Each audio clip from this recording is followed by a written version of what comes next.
It is January, which means that all of the influencers of the internet are neck deep in their own resolutions to reorganize, redecorate, and renovate their homes into beautiful, picture-perfect, Pinterest-worthy before and afters.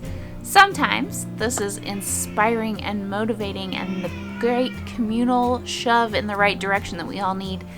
But sometimes, if you are living in transitional housing or less than your dream home for whatever reason, it can be discouraging and make you feel less than. If that is you today, I want to share with you about a time in my own life when that was the case, and the shift in perspective that radically changed my view and will allow you to find a whole new joy in the home you already have.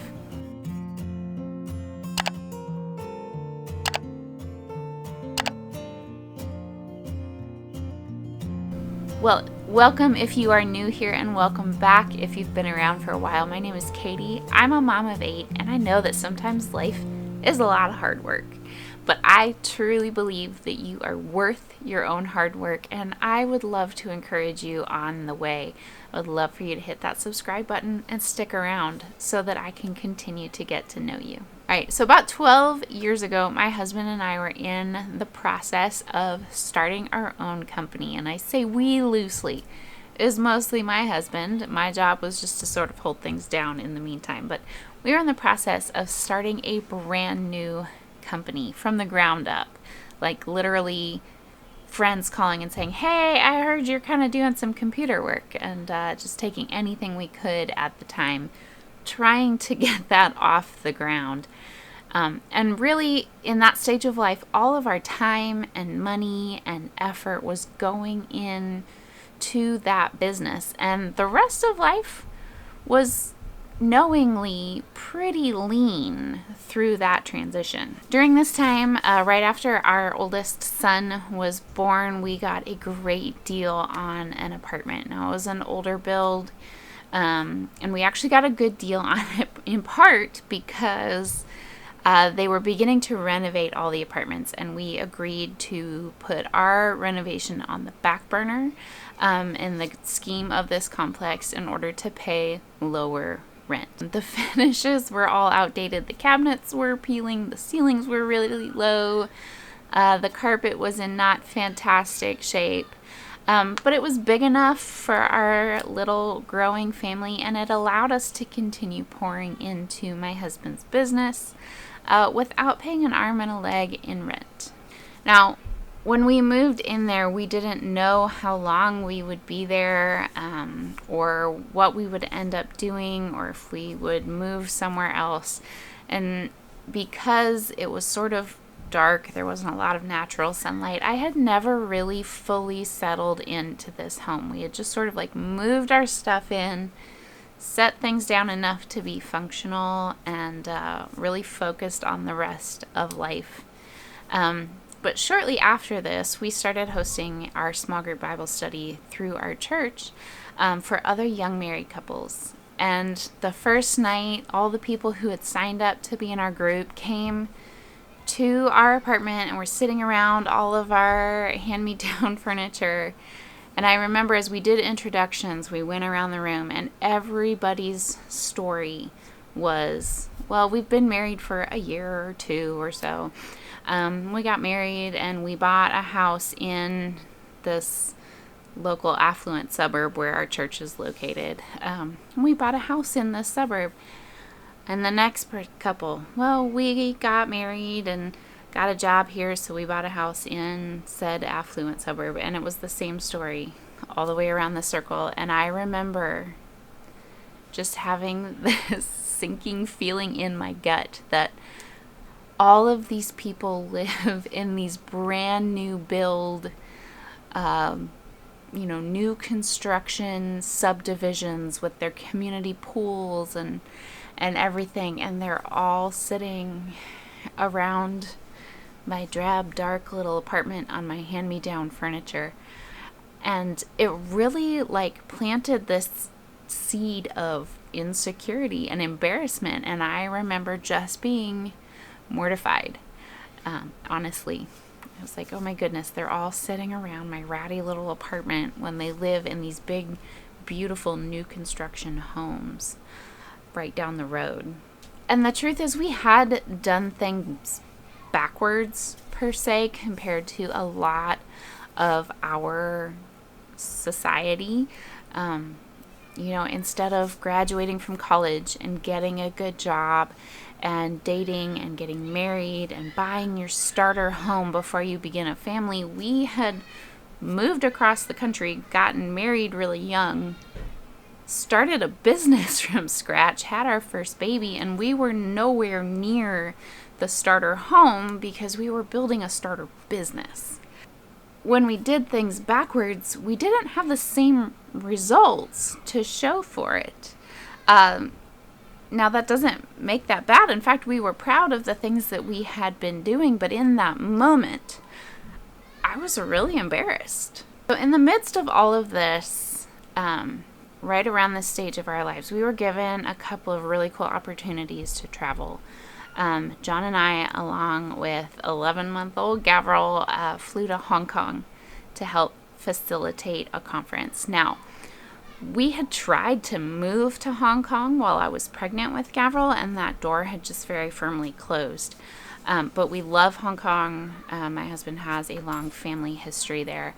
And so we really, really enjoyed our trip. It was a great trip. But one of the things, walking through that city and just seeing all of the high-rise apartments and knowing how small most of our hotel rooms were, and realizing that while the average size of a home in the United States right now is about 2,500 square feet, in Hong Kong, it's about 450 square feet.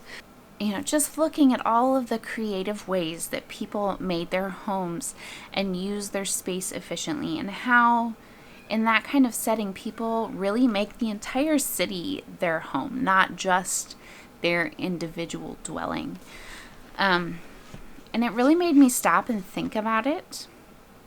But what really caught my attention was I had a chance to travel with then 15-month-old Gavrel along on a family business trip to Berlin, Germany. And now the average home size in Germany is right around 1,000 square feet. 1 to 2 bedroom apartments are the standard normal family home in much of the country, especially in the city. And everywhere I went, all the people that I met lived in similar apartments to the one that I had in the U.S. Some of them were newer, some of them were significantly older. But then I met a couple whose entire life revolved around living in a very trendy district of the city of Berlin, where they had a slightly larger than average apartment at 2 bedrooms. And their entire ministry and philosophy and everything was built around having a large dining table and practicing radical hospitality in a notoriously private culture. And just the impact, seeing the impact that they had made there. I had this sudden realization that I had visited 2 relatively affluent areas of the world in Hong Kong and Berlin. This is not even to mention much, much poorer areas and much more densely populated areas, although Hong Kong's pretty dense, but less affluent areas of the world where people live in much less space with much less material goods to their name. And the way that people were living in Hong Kong and in Berlin and in these fairly affluent places around the world was much like I was living in the U.S., where I had felt less than. And it hit me like a ton of bricks. There is nothing wrong with me for living in a 2-bedroom apartment. The vast majority of the world lives in 2-bedroom apartments or less. I don't have to perfectly conform to my area's social expectations and norms to live my life. And maybe that sounds ridiculously obvious, but it was something that I needed to understand deep in myself at the time. So I came back from those 2 trips with an entirely new perspective, and suddenly it was not about what my home was lacking or what it looked like or how old it was or how big it was or anything like that. I came back with the perspective of what can my home do? What can my home do? You know, Jesus tells a parable in Matthew 25 about a master who goes away on a trip, and he gives his servants responsibility over some money while he's gone. And he gets back to find that one of his servants has made some shrewd business deals and actually doubled the money back. He's made a profit on the money that the master entrusted to him. And so he says, well done, like, enter in. I am so happy with you. I'm going to give you a promotion. I'm going to put you in charge of more. He says, for those who have been responsible with little will be given even more. And so I looked at our apartment as my little bit. Am I being responsible with my little bit? And up to that point, I really hadn't been. It had been a temporary landing place in my mind, but not a tool to bless other people. So now, with this perspective of what can my home do rather than what is it lacking, I immediately started in rearranging furniture and allowing for more people to sit or eat or stay, even though it was a small space, like reimagining what could we use this small space for? How can we maximize what is here? I hung artwork and memories that reminded us of all of our global adventures. Work toward better cleaning routines. Now, I'm not going to say that I mastered this. I don't think I still have mastered it, but I definitely had not at that stage of my life. But just making it easier to do things on less notice. And above all, I invited more people in. Rather than living in that place of embarrassment and hiding my home and allowing that discontent to take hold, I invited more people in. We had dinner parties. We continued to host our small group, but we let in more couples and their children eventually. We were able to provide childcare in that 2-bedroom apartment while the adults met together. We hosted other people's parties on a couple of occasions. We would, on a whim, invite other people back for lunch after church. One time I invited a family of like 12 people. And I remember her looking at me and saying, do you know how many people are in our family? And I just said, yes, we would love to have you. We would host our friends and family from out of town. When it became more about the potential for what our home could do, I found a much deeper contentment in what my home was.